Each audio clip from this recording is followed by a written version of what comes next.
모든 종교에는 다 상징물들이 있습니다. 불교에는 히틀러 표식 같은 만자 형태의 상징을 가지고 있습니다. 이 만자는 시작도 끝도 없는 것, 온갖 좋고 덕스러운 것이 결집된 상태라 이렇게 그들은 설명을 합니다. 원불교에서는 동그라미를 상징으로 사용하는데 일원상이라고 합니다. 모든 진리가 하나의 원에서 시작되었고 모든 것이 귀결된다, 그런 뜻이 담겨져 있습니다.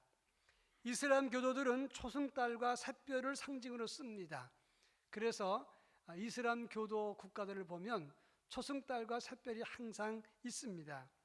모하메드가 알라흐로부터 계시를 받을 때 초승달과 샛별이 떠 있었다는 전승에서부터 시작된 것입니다.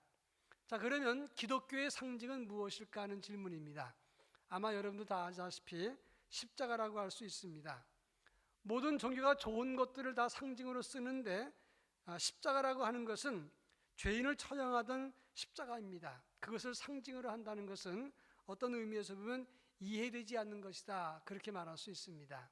그래서 오늘 본문 18절에 보면 십자가의 도가 멸망하는 자들에게는 미련한 것이요 구원을 받는 우리에게는 하나님의 능력이라, 이렇게 설명을 하고 있습니다. 여기서 십자가의 도라고 하는 말이 나오는데 호로고스 호투 스타우르라고 하는 단어를 썼습니다. 이 말은 그 십자가에 관한 말씀이라, 그런 뜻입니다.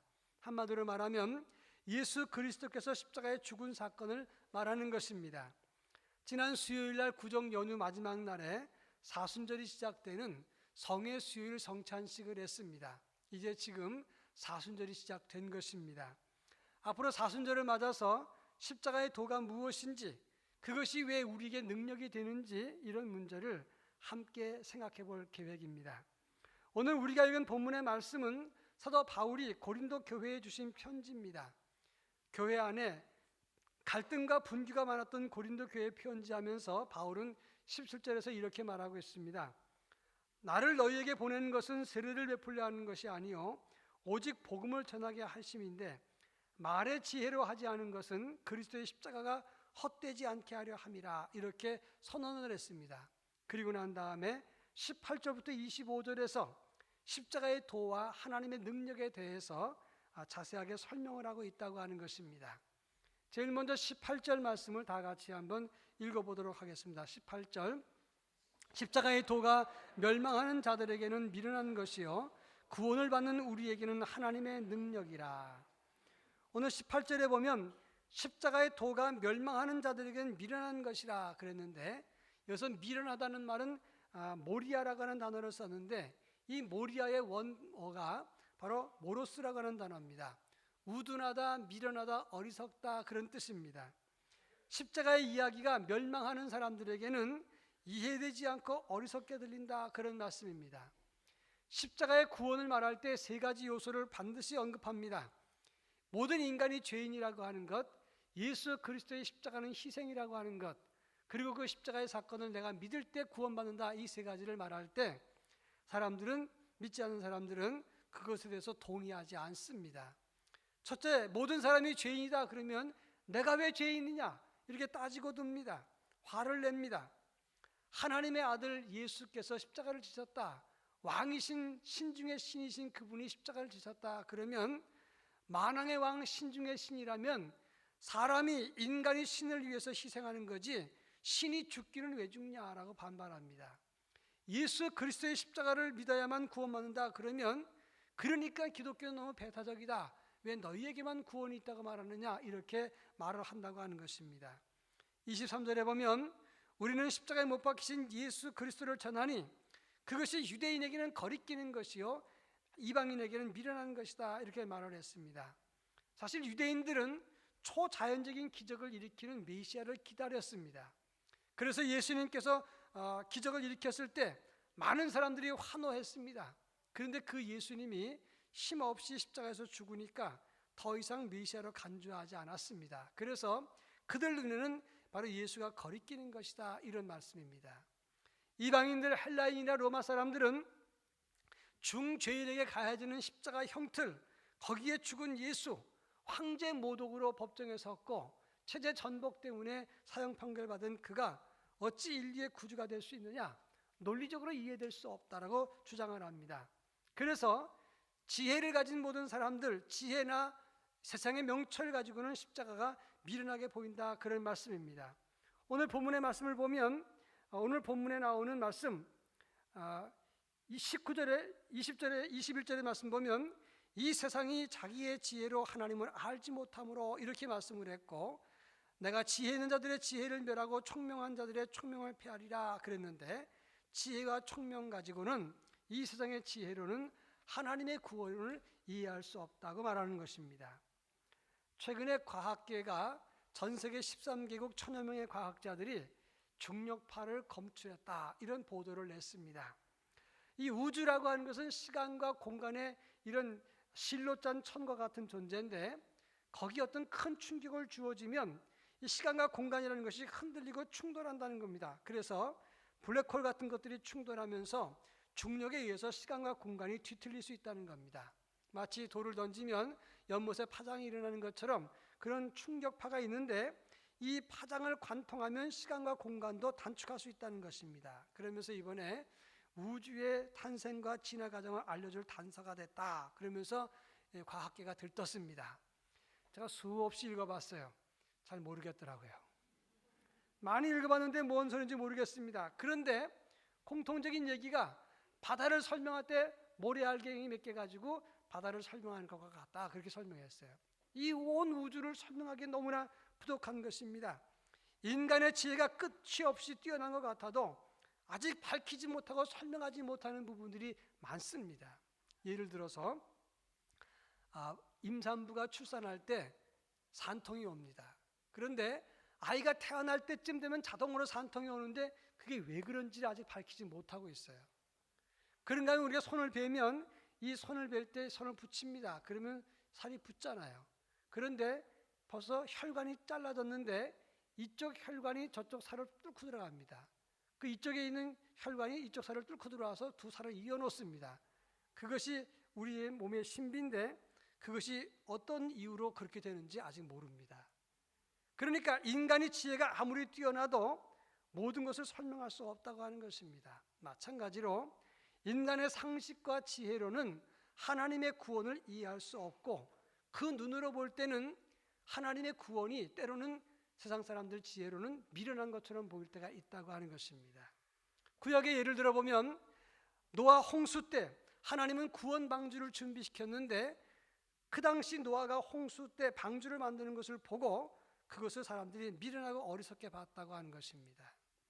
민수기 21장에 보면 이스라엘 백성들이 에돔 광야를 지날 때 물이 없기 때문에 원망과 불평을 했다가 불뱀에 물려서 죽게 됐습니다. 이 불뱀이란 말은 네하심 세라핌이라고 하는 단어를 쓰는데 이 불타는 듯한 붉은 반점이 있는 뱀을 말하는 겁니다. 강한 독성이 있는데 그것이 물리면 금세 독이 퍼지면서 몸이 불에 탄 듯한 고열과 통증을 유발합니다. 사람들이 거기에 물려서 죽게 됐는데 하나님께서 모세에게 말합니다. 장대 끝에다가 놋뱀을 만들어 놓고 그것을 보면 산다고 말하라. 많은 사람들이 그거 본다고 사냐? 내가 지금 뜨거운 열병에 걸려서 죽게 되었는데 그렇게 그 놋뱀 자체가 미련하게 보였다고 하는 것입니다. 마찬가지입니다. 세상의 지혜로는 구원의 길이 미련하게 보이고 이해되지 않는다 하는 말씀입니다. 그래서 20절에 보면 지혜 있는 자가 어디 있느냐, 선비가 어디 있느냐, 이 세대의 변론가가 어디 있느냐, 하나님께서 이 세상의 지혜를 미련하게 하신 것이 아니냐, 이렇게 말씀하고 있습니다. 지혜 있는 자란 말은 헬라 철학을 말하는 것입니다. 선비가 어디 있느냐, 그라마투스라고 하는 말인데 이 말은 공부를 많이 한 학자, 서기관과 같은 율법에 능통한 자를 말하는 것입니다. 변론가가 어디 있느냐, 슈제테테스라는 말을 쓰는데 무슨 문제든지 인간의 이성으로만 해결하려고 하는 그런 사람들을 말하는 것입니다. 그들이 다 어디 있느냐, 이 말은 이 세상의 지혜가 하나님의 구원을 이해할 수 없다는 말을 의미하는 말인 것입니다. 그렇습니다. 이 세상의 지혜나 철학, 과학, 상식 다 필요한 것이지만 그것이 하나님의 구원을 깨닫지 못하면 아무 의미가 없는 것입니다. 사람의 지혜나 사람의 인성을 가지고서는 하나님의 구원을 깨닫기 어렵다 하는 말씀이에요. 어떤 사공이 교수를 태우고 강을 건너게 됐습니다. 이 교수가 할 말이 없으니까 사공 보고 말합니다. 혹시 자네는 철학을 아는가?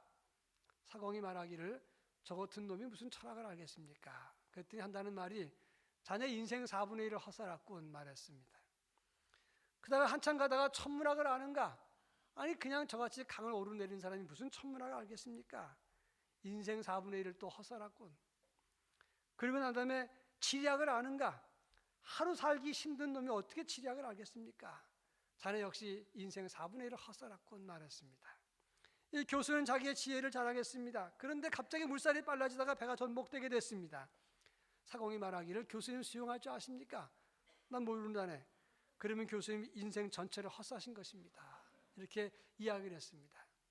아무리 많은 지혜가 있어도 구원의 진리를 깨닫지 못하면 아무것도 아닌 것입니다. 아주 오래된 일입니다만은 제가 1980년에 첫 번째 사역지에서 있었던 일입니다. 목사님이 새로 부임을 하시고 저도 부임한 지 얼마 안 됐는데 같이 신방을 갔습니다. 그 당시에 중앙정보부 굉장한 세도가 있는 곳이죠. 거기에 고위직에 있던 성도님이 암에 걸려서 병원에 입원했습니다. 이분이 입원한 지 얼마 안 돼서 목사님이 신방을 갔는데 목사님에게 이런 말을 했습니다. 담임 목사님은 어느 대학 나오셨습니까? 혹시 박사 학위는 있습니까? 목사님이 없다고 하니까 그럼 나와 깊은 얘기를 못하겠네요 라고 말했습니다. 저는 그때 아무리 그래도 그렇지 그 면제나 되고 그렇게 말하면 되나 이런 생각을 했었어요. 근데 몇 주 지난 다음에 이분이 갑자기 병이 중해졌습니다. 이분은 사실은 구원의 확신이 없었어요. 그러니까 그분이 뭐라고 말하냐면 목사님 저 좀 살려주세요. 저 좀 살려주세요 말하는데 너무 초라하게 보였습니다.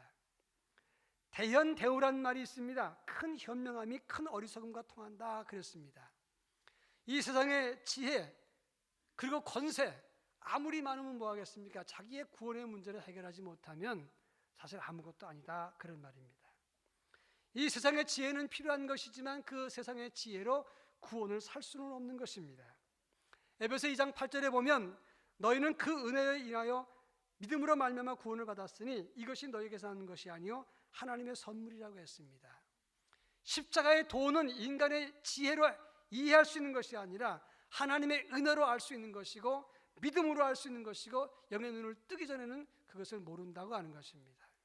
자, 그렇다면 십자가의 도는 무엇을 말하는 것인가? 십자가의 도는 예수의 죽음과 십자가의 희생을 말하는 것입니다. 하나님의 아들 예수 그리스도께서 이 땅에 오셔서 우리 죄를 살리시기 위해서 죽으셨다는 것, 이것이 십자가의 도인 것입니다. 그런데 이것은 영의 눈을 뜨기 전에는 논리적으로 이해가 되지 않습니다. 여러분, 코란에서 예수에 대한 이야기가 있겠습니까? 없겠습니까? 많이 있습니다. 코란에 보면 상당수 예수에 대한 이야기가 있는데 동정녀 마리아에서 태어났다는 기사도 있습니다. 예수님이 이 땅에 와서 복음을 전했는데 그 복음을 믿어야 된다 이런 말도 있어요. 예수님이 죽은 자를 살리고 병자를 고치고 놀라운 기적을 베풀었다 이 말도 있습니다. 코란에 예수님의 승천과 재림에 대한 기록도 나옵니다. 그러면 기독교와 다른 게 뭐 있어요? 거의 비슷합니다. 그런데 차이가 있다면 예수는 십자가에서 죽지 않았다고 말합니다. 예수님이 십자가에서 죽지 않았고 십자가에서 죽음을 묘면한 다음에 샘이 흐르는 곳으로 갔다라고 말을 합니다. 그래서 예수는 구세주가 아니라 알라가 보낸 위대한 선지자로만 기록을 합니다. 그리고 기독교가 예수를 잘못 가르치고 있다라고 공박을 하고 적대시하고 공격을 하는 것입니다. 예수의 동정녀 탄생, 기적, 승천, 말씀 다 말해도 십자가에 죽으신 예수 그리스도가 빠지면 이런 복음이 될 수가 없다고 하는 것입니다. 왜 그럴까?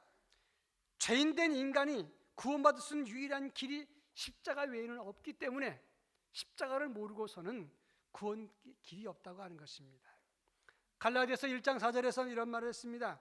그리스도께서 하나님 곧 우리 아버지의 뜻을 따라 이 악한 세대에서 우리를 건지시려고 우리 죄를 대속하기 위해서 자기 몸을 주셨다라고 말합니다. 로마서 5장 8절에 보면 우리가 아직 죄인 되었을 때 그리스도께서 우리를 위해서 죽으심으로 하나님께서 우리에 대한 자기 사랑을 확증하셨느니라 이렇게 말씀을 했습니다. 죄인된 인생이 구원받는 길은 없습니다. 로마서 3장 23절에 보면 모든 사람이 죄를 범하였음에 하나님의 영광에 이르지 못했다라고 말합니다. 로마서 6장 23절 죄의 삭은 사망이요 하나님의 은사는 그리스도 예수 우리 주 안에 있는 영생이니라 말씀했습니다. 죄인된 인간이 죄를 해결하려면 죄의 삭은 사망이라 그랬기 때문에 반드시 사망, 죽음을 지불해야 되는 것입니다. 내 죄가 해결되려면 나 대신 누가 죽어야 됩니다. 그런데 모든 사람이 다 죄인인데 누가 갚을 수 있겠습니까? 그래서 자력으로서는 구원에 이를 수가 없다고 하는 것입니다. 그런데 하나님께서 우리를 사랑하셔서 그 죄값을 갚으라고 예수 그리스도를 인간의 몸을 입게 하시고 이 땅에 와서 죽게 했다고 하는 겁니다. 영으로 오신 게 아니라 몸으로 오셨습니다. 왜? 몸으로 오셔야만 대신 죽을 수 있기 때문에 그렇습니다. 그리고 인간의 씨로 오지 않은 것은 인간의 씨로 왔다면 그도 역시 죄인이기 때문에 죄를 갚을 수 없어요. 그래서 성령으로 잉태된 것이다, 그런 말씀입니다. 이 악한 세대에서 우리를 건지시기 위해서 자기 몸을 주셨고 십자가에 죽으셨습니다. 그럼으로써 이것이 하나님이 우리 인간에 대한 자기 사랑을 확증한 것이라고 성경은 말씀하고 있습니다. 이 사실을 믿는 것이 믿음이고 십자가의 도를 내가 받아들이는 것입니다. 이 사실이 믿어지지 않는다면 아무리 오랫동안 교회를 다니고 아무리 오랫동안 성경을 들어도 이것은 구원과 관계가 없다고 하는 것입니다. 이 놀라운 하나님의 일, 십자가의 비밀을 바로 하나님의 사랑의 비밀을 아는 것, 깨닫고 체험하는 것이 구원을 체험하는 것이다, 그런 말씀이에요. 바우만 박사가 인도에서 선교할 때 한 노파와 어떤 할머니가 이야기하는 것을 들었습니다. 그 할머니가 힌두교 신자인데 예수 믿는 사람에게 말합니다. 왜 예수를 믿느냐? 힌두교에 많은 남신과 여신들이 있는데 너는 그들로 만족할 수 없니? 이렇게 말했습니다. 그랬더니 예수 믿는 할머니가 하는 말이, 내가 어릴 때부터 힌두교에 많은 남신과 여신들을 믿었고 또 봤다. 그런데 그 많은 신들 중에서 나를 위해서 죽으신 신은 아무도 없었다라고 말을 했습니다. 그렇습니다. 하나님의 아들 예수, 그분이 우리의 죄를 해결하기 위해서 육신을 입고 이 땅에 오셔서 고난받고 십자가에 죽으셨습니다. 180근이나 되는 십자가, 그 십자가를 지고 갖은 수치와 모욕을 당하시고 죽으심으로써 인간의 죄를 다 청산하시고 살리셨습니다. 이것이 하나님의 사랑이요 은혜라고 하는 것입니다. 어거스틴이 이 사실을 체험하고 난 다음에 이런 말을 했습니다. 참으로 놀라운 일이다. 내가 만약 창조주라면 나는 벌써 이 세상을 심판했을 것이다. 그런데 하나님은 우리를 이처럼 사랑하신다.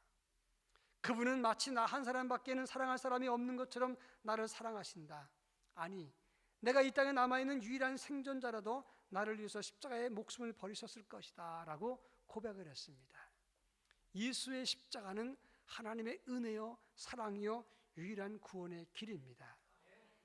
그렇다면 이 십자가가 어떻게 내게 하나님의 능력이 되는가? 이 문제에 대해서 앞으로 두 주 연속으로 살펴볼까 합니다. 가장 먼저 생각할 수 있는 것은 십자가는 우리 인간의 구원을 해결한 것입니다. 그런 의미에서 더 이상 절망과 불안에 갇힐 필요가 없다고 하는 것입니다. 여러분, 이 세상 살아가면서 근심과 걱정이 떠날 날이 있었습니까? 연세 드신 분부터 한번 대답해 보세요.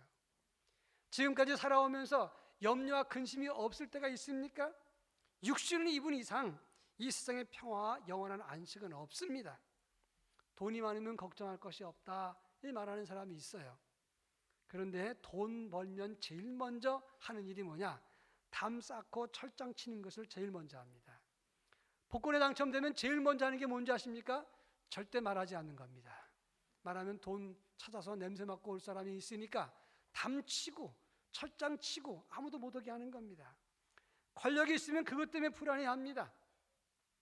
최근에 북한의 김정은이가 핵실험을 하고 미사일 쏘고 개성공단 폐쇄하도록 조치를 취했습니다. 정말 파장이 큽니다.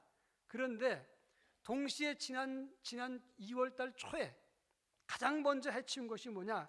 북한군 리영길이라는 총참모장을 처형한 것입니다. 여러분, 총참모장이라고 하는 것은 인민군 총참모장은 지금 우리나라 합참의장에 해당되는 겁니다. 인민무력부장은 국방부 장관에 해당되는데 지난 1년 동안 처음엔 장성택 처형하고 그 다음에 현영철 인민무력부장 처형하고 이번에 리영길 총참모장을 처형했습니다. 군부 1위는 자기고 2위, 3위를 1년 만에 다 없었어요. 죽였어요. 왜 그럴까? 권력이 있으니까 불안한 겁니다. 인간은 모든 걸 가져도 많은 걸 알면 괜찮을까? 알면 식자우환이라고 더 불안해요. 저는 바이러스를 모르니까 그냥 편안하게 삽니다. 악수도 하고 손도 안 씻고 밥도 먹고 그럽니다. 치카 바이러스를 아는 사람은 절대 손잡지 못합니다. 그리고 밥도 못 먹습니다. 손 닦고 먹어야 되고, 그 다음에 근처에도 사람들 안 갑니다. 알면 알수록 더 근심과 걱정이 많은 것이 인간입니다.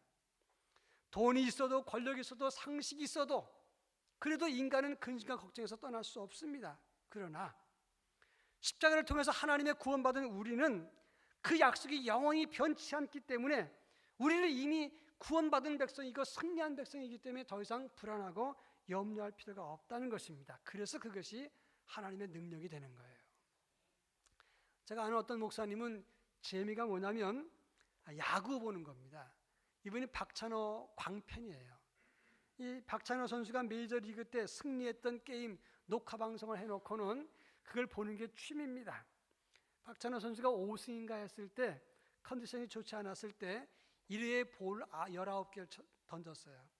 그 게임 때 만루 위기를 만나고 홈런도 맞고 그럴 때 아나운서가 염려하면서 걱정을 태산같이 했습니다. 그런데 자기는 그걸 보면서 불안해하지 않았다는 거예요. 염려가 돼서 텔레비전을 끄지 않았다는 겁니다. 왜냐하면 자기는 지금 녹화방송 이긴 게임을 보고 있기 때문에 지금 19개를 던지든 29개를 던지든 상관이 없는 겁니다. 그렇습니다. 인생 살다 보면 1회에 19개 볼을 던질 수도 있고 29개 던질 수도 있는 거고, 또 홈런을 맞을 수도 있고 핀치에 몰릴 수도 있고 병이 걸릴 수도 있고 그리고 파산할 수도 있는 겁니다. 그래서 인생살이 불안과 절망에 찾아올 수 있다는 겁니다. 그러나 걱정할 필요가 없는 것은 박찬호 선수의 마지막은 승리입니다. 마찬가지로 결론은 예수 그리스도의 십자가를 통해서 우리는 구원받은 것이고 우리는 승리했기 때문에 염려할 필요가 없다 이 말이에요. 어떤 사람의 약속이나 착한 선생님의 약속이 아니라 영원하신 왕 하나님의 약속이십니다. 예수 그리스도께서 십자가에 죽으시고 우리의 모든 죄를 갚아주시고 구원하신 그 십자가의 약속이 생생하기 때문에 결론을 미리 알면 중간에 텔레비전을 끌 필요가 없는 것처럼 지금 당장 절망스럽고 힘들어도 우리가 여유 있게 끝까지 자기 인생을 살아갈 수 있는 것은 십자가의 비밀이 우리 안에 있기 때문이라 하는 것입니다. 그래서 하나님의 비밀 십자가 도는 우리에게 능력이 되는 것이다 그런 말이에요. 그리스 동화 중에서 오페이루라고 하는 동화가 있습니다. 이 오페이루라고 하는 사람은 이 세상에서 가장 힘센 사람의 부하가 되고 싶어 합니다. 그래서 전장에서 가장 힘센 장수의 부하가 됩니다. 그 누구도 이길 수 없으니까 흐뭇했어요. 내가 이런 사람의 부하다 자부심을 가졌는데 어느 날 그 장수가 마귀를 보더니 까무러치게 놀라는 겁니다. 아이고 이 장수보다 더 센 놈이 마귀구나. 그래서 마귀의 부하가 됩니다. 마귀가 가는 곳마다 많은 역사가 나타나니까 역시 마귀의 부하가 잘 됐다 생각을 했는데 이 마귀가 십자가를 보더니 소스라치게 놀라는 겁니다. 그러니까 이 사람이 이 십자가가 더 무서운 것인가 보다. 그러면 십자가가 가장 센 거니까 십자가의 주인을 찾아야 되겠다. 그런데 아무리 찾아도 십자가의 주인이 없는 거예요. 그래 찾다가 어느 날 강가에서 사람들을 업어서 강을 건네주는데 한 소년을 업어줍니다. 그런데 너무너무 무거워서 옮길 수가 없는 거예요. 당신 누굽니까? 나는 예수입니다. 왜 그렇게 무겁습니까? 이 세상의 모든 죄의 짐을 가기 때문에 무겁습니다라고 말을 합니다. 그는 가장 강하신 예수 그리스도를 만나게 된다고 하는 그런 이야기입니다. 이 세상에서 가장 위대한 힘을 가지신 분이 하나님 아니십니까? 그분 그 자체이신 예수 그리스도께서 우리 위해서 십자가를 지시고 우리의 구원 문제를 해결해 주셨습니다. 그 구원을 우리가 믿음의 눈으로 보고 은혜로 고백하고 그리고 믿음으로 받을 때 우리 역시 승리할 수가 있다고 하는 것입니다. 그래서 십자가는 우리의 능력이요 하나님의 능력이 되는 것입니다. 시편 27편 1절로 3절에 보면 여호와는 나의 빛이요 나의 구원이시니 내가 누구를 두려워하리요. 여호와는 내 생명의 능력이시니 내가 누구를 무서워하리요. 악인들이 내 살을 먹으려고 내게로 왔으나 나의 대적들 나의 원수들인 그들이 실족하여 넘어졌도다. 군대가 나를 대적하여 진칠지라도 전쟁이 일어나 나를 치려할지라도 나는 여전히 태연하리로다. 이렇게 말하고 있습니다. 최근에 남북관계가 급냉됐습니다. 그래서 많은 사람들이 긴장을 합니다.